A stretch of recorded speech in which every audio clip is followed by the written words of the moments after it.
Banyak dari kita tumbuh dengan kebiasaan ingin menyenangkan semua orang, takut mengecewakan, dan takut dianggap egois. Padahal tanpa sadar, kebiasaan ini sering membuat hati lelah dan pikiran penuh tekanan. Setiap kali bilang iya padahal ingin menolak, kita sebenarnya sedang mengabaikan diri sendiri. Sedikit demi sedikit, energi terkuras dan kebahagiaan jadi terasa jauh. Decluttering diri dimulai dari keberanian untuk jujur pada perasaan sendiri. Mengakui bahwa kita juga punya batas, punya kebutuhan, dan berhak untuk dihargai. Berhenti menyenangkan, semua orang bukan berarti menjadi orang yang cuek atau tidak peduli. Ini tentang memilih dengan bijak mana yang benar-benar penting dan mana yang hanya membuat kita tertekan. Tidak semua permintaan harus dipenuhi, dan tidak semua ekspektasi orang lain wajib kita pikul. Hidup bukan lomba untuk jadi yang paling disukai semua orang. Saat kita terus memaksakan diri, yang hilang justru diri kita sendiri. Kita jadi lupa apa yang kita mau, ini asap yang memang main, dan apa yang sebenarnya kita butuhkan. Belajar berkata tidak adalah salah satu bentuk self-respect. Mungkin terasa canggung di awal, tapi perlahan akan terasa melegakan. Akan ada orang yang tidak suka dengan perubahan ini, dan itu wajar.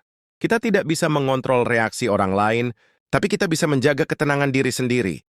Menjaga batas bukan tanda kelemahan, justru itu tanda kedewasaan. Kita tahu sampai di mana bisa memberi dan kapan harus berhenti. Ketika kita berhenti menyenangkan semua orang, ruang dalam diri jadi lebih lega. Pikiran lebih tenang, hati lebih damai, dan energi tidak lagi terkuras sia-sia. Kita mulai punya waktu untuk diri sendiri, untuk hal-hal yang benar-benar berarti.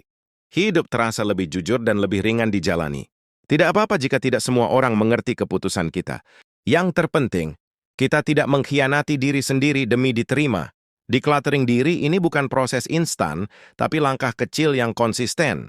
Setiap kali berani memilih diri sendiri, kita sedang bertumbuh. Ingat, kamu tidak diciptakan untuk memenuhi semua keinginan orang lain.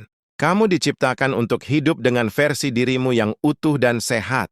Berhenti menyenangkan semua orang adalah awal dari hidup yang lebih seimbang. Hidup yang tidak sempurna, tapi lebih jujur, lebih tenang, dan lebih bermakna. Saat kita mulai memprioritaskan diri sendiri, kita belajar mendengarkan suara hati yang selama ini sering diabaikan. Dari situlah rasa tenang perlahan tumbuh. Kita jadi lebih peka membedakan mana tanggung jawab kita dan mana beban yang seharusnya tidak perlu dipikul. Hidup pun terasa lebih teratur dan tidak sesak. Tidak, sebuah orang yakin setuju dengan pilihan kita, dan itu bukan masalah. Kesepakatan semua orang bukan syarat untuk hidup dengan damai. Ada kalanya rasa bersalah muncul saat menolak, tapi itu hanya proses penyesuaian. Rasa itu akan memudar seiring kita semakin mengenal batas diri. Dengan berhenti menyenangkan semua orang, kita belajar menghargai waktu dan energi sendiri. Kita tidak lagi memberikannya pada hal-hal yang tidak sejalan. Hubungan yang sehat justru akan bertahan saat kita jujur. Orang yang tulus akan menghormati batasan yang kita buat. Kita mulai memahami bahwa nilai diri tidak ditentukan oleh seberapa banyak kita mengorbankan diri. Kita tetap berharga meski berkata tidak. Pelan-pelan, kelelahan emosional yang dulu menumpuk mulai berkurang. Pikiran lebih jernih dan hati lebih lapang. Berhenti menyenangkan semua orang memberi ruang untuk bertumbuh. Kita punya kesempatan mengenal diri sendiri lebih dalam. Kita jadi lebih berani mengambil keputusan tanpa takut penilaian. Hidup terasa lebih selaras dengan apa yang kita yakini. Das kepada yang salah dengan memilih diri sendiri sesekali. Justru itu cara agar kita bisa memberi dengan tulus, bukan terpaksa. Saat batas sudah jelas, konflik pun bisa diminimalkan.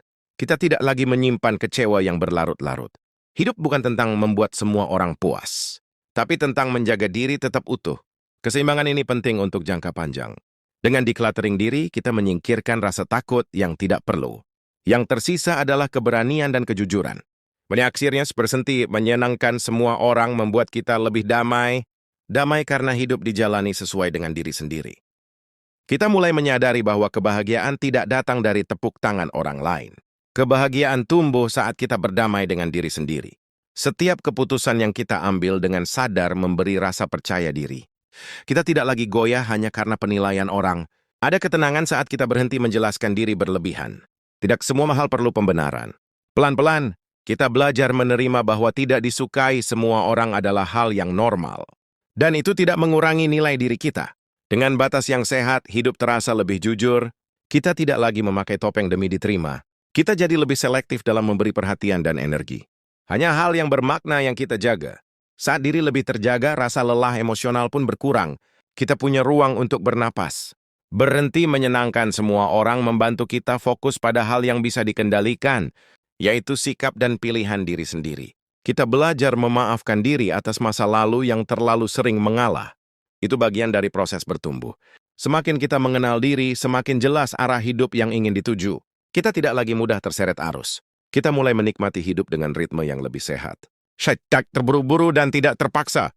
Hubungan pun terasa lebih tulus karena dibangun dari kejujuran. Bukan dari rasa takut kehilangan. Kita paham bahwa menjaga diri bukan berarti egois. Itu adalah bentuk tanggung jawab pada diri sendiri. Dengan decluttering diri, hati menjadi lebih ringan. Beban yang bukan milik kita akhirnya bisa dilepaskan. Dan di titik ini kita mengerti bahwa berhenti menyenangkan semua orang adalah hadiah terbaik untuk diri sendiri.